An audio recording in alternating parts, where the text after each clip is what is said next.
Depuis quelques jours, un temps épouvantable régnait dans toute la région au nord du lac Mélaren. Le ciel était couvert de gros nuages gris. Le vent sifflait en tempête et il tombait une pluie battante. La neige des sous-bois commençait à fondre et formait autant de petits ruisseaux qui s'en allaient gonfler le cours des rivières. De véritables masses d'eau déferlaient ainsi vers le lac Mélaren. Hommes et animaux cherchaient des abris contre l'inondation imminente qui paraissait cette année-là prendre beaucoup plus d'ampleur que les autres printemps. J'ai toujours cru que le Mélaren était un beau lac tranquille. Il l'est, mais il subit la poussée des eaux provenant de la fonte des neiges. Tous les ans, ces rives sont inondées. Pourtant, tout le monde l'aime bien. On continue à dire que c'est un lac magnifique. Oh, les animaux qui vivent dans cette région me font pitié. Chaque année, au printemps, ils doivent déménager. Les hommes devraient bien faire quelque chose pour permettre d'endiguer cette inondation annuelle. Quand l'inondation prend de telles proportions, les hommes sont impuissants devant la nature. Heureusement que je ne dois pas couver par ici, ce serait bien trop humide.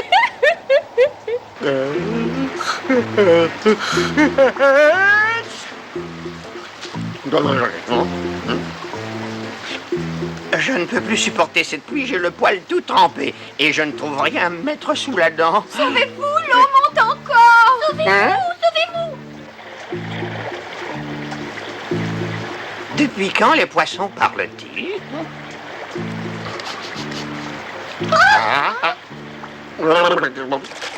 Est-ce que je ne vois pas des fantômes, hein? On ne trouve même plus de poissons crevés. Et voilà que saute devant mon nez. De quoi faire un festin? Qu'est-ce que j'attends pour me servir, hein? Où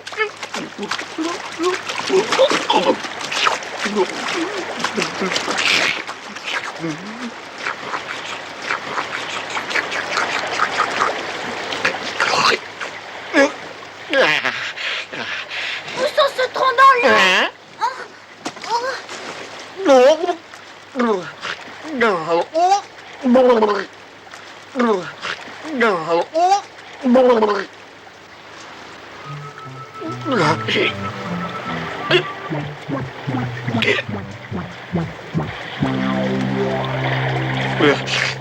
C'est là qu'on sent le poids des ans.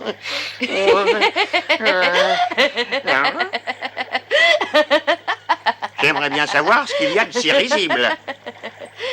Ce que tu viens de faire n'était pas très malin. Et toi, n'es-tu pas l'ambassadrice gélose? Exact, je suis très appréciée comme ambassadrice. Je suis consciencieuse, habile, rapide et discrète. Toujours et partout, la mieux informée. J'ai beaucoup entendu parler de toi et je suis très heureux de te rencontrer. Entre nous, sais-tu où se trouve Aka, sa troupe et le petit Nils? Entre nous, je n'ai pas du tout envie de te livrer un secret. Je dois défendre ma réputation de discrétion. Je ne suis pas assez bête pour aller raconter à un renard tout ce que je sais. Ah, non, je suis plein de bonnes intentions. Ce n'est pas pour moi, c'est parce que j'ai un message pour Aka. Mais naturellement, Aka ne doit pas savoir que le message vient d'un renard. Elle serait tout de suite méfiante, n'est-ce pas? Bon, ça suffit. Dis-moi de quoi il s'agit, je suis pressée. Le roi des cygnes, lumière du jour, a demandé que je l'aide. Ça doit être grave pour qu'il traite avec quelqu'un indigne de lui. Tu sais bien que le lac grossi par la fonte des neiges a inondé toute une importante partie de la région. Je le sais, viens-en rapidement au fait. Cette inondation cause de gros ennuis aux cygnes. Et Lumière du jour voudrait que... Attends une seconde, je descends. Je ne comprends toujours pas pourquoi le roi des cygnes s'est adressé à toi. Mais il est vrai qu'en cas de besoin, on se contente de ce que l'on a sous la main. Ferme ton bec, ambassadrice. Et écoute ce que j'ai à te dire.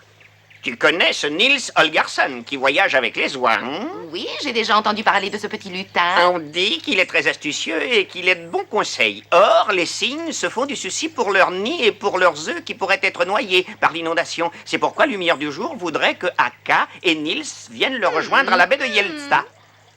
Mais en général, les cygnes sont trop fiers pour s'adresser aux oies sauvages. Oui, c'est exact. Les nobles cygnes ne supportent pas les oies. Mais dans un désastre, on doit tous s'entraider. C'est aussi ma devise. Va donc dire à Aka que Lumière du jour attend Nils Holgersson. Bien que je sois encore incrédule, je vais transmettre ton message. En effet, comment le roi des cygnes a-t-il pu se laisser aller à te prendre comme intermédiaire? J'y vais et j'espère trouver Aka, mais je ne lui parlerai pas de toi. Et dis bien aux oies sauvages que cette affaire doit être réglée sans délai. C'est urgent, tu entends? Cette fois, ça va marcher, j'en suis certain.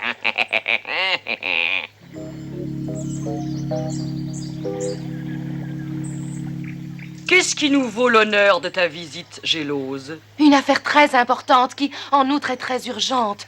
Lumière du jour, le roi des cygnes a besoin que tu l'aides. À cause de l'inondation, les nids et les œufs des cygnes courent un très grand danger. J'ai rencontré le renard... Lumière du jour qui te prie de venir avec ta troupe et avec Niels jusqu'à la baie de Yelsta. Ah, ça par exemple. C'est très bizarre. Les cygnes qui nous appellent au secours.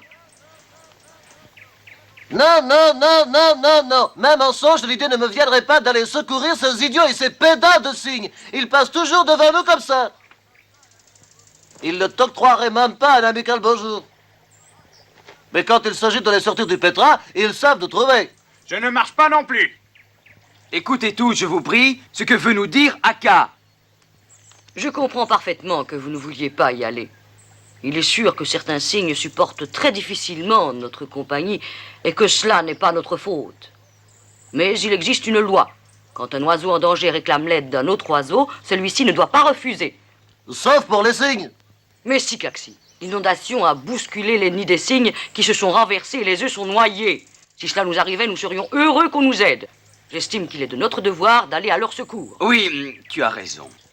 Je demande l'autorisation de rester ici. Ou nous y allons tous, ou personne n'y va. Ne crie pas Ixi. Nelia a peur, c'est tout. Et je peux très bien la comprendre. Je ne sais pas ce qui peut se passer si de jeunes cygnes se montent la tête. Ils se croient tellement supérieurs. Je ne supporterai pas qu'ils se moquent de nous comme ils l'ont fait l'an dernier. Qu'ils essayent, et ils auront affaire à moi. Il n'y a pas de loi de la nature qui me fera bouger d'ici. Caxi, qu'est-ce que tu fais de ton honneur d'oiseau? Excusez. Je veux être fier de vous. Tâchez de ne pas me décevoir. Il ne faut pas la décevoir. Oh.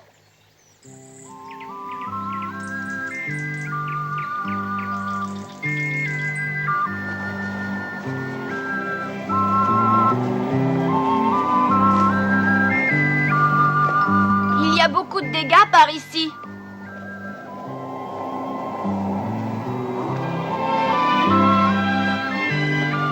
Je ne comprends pas les cygnes. Pourquoi restent-ils là au lieu de s'en aller? Pour les comprendre, il faut connaître l'histoire de Lumière du jour et de la reine blanche Sérénité. Autrefois, il n'y avait pas de cygnes sauvages. Ils vivaient à l'état domestique dans les fossés des châteaux. Mais un jour, un couple de cygnes s'évada du château royal et va s'installer dans la baie de Yalsta. Tous les cygnes qui vivent maintenant, non seulement sur le lac Malaren, mais sur les lacs aux environs, descendent de ce couple. Les cygnes vivent ici depuis des générations, c'est leur patrie et ils ne veulent pas l'abandonner. Nous devons faire un atterrissage majestueux et bien en ordre. Escadron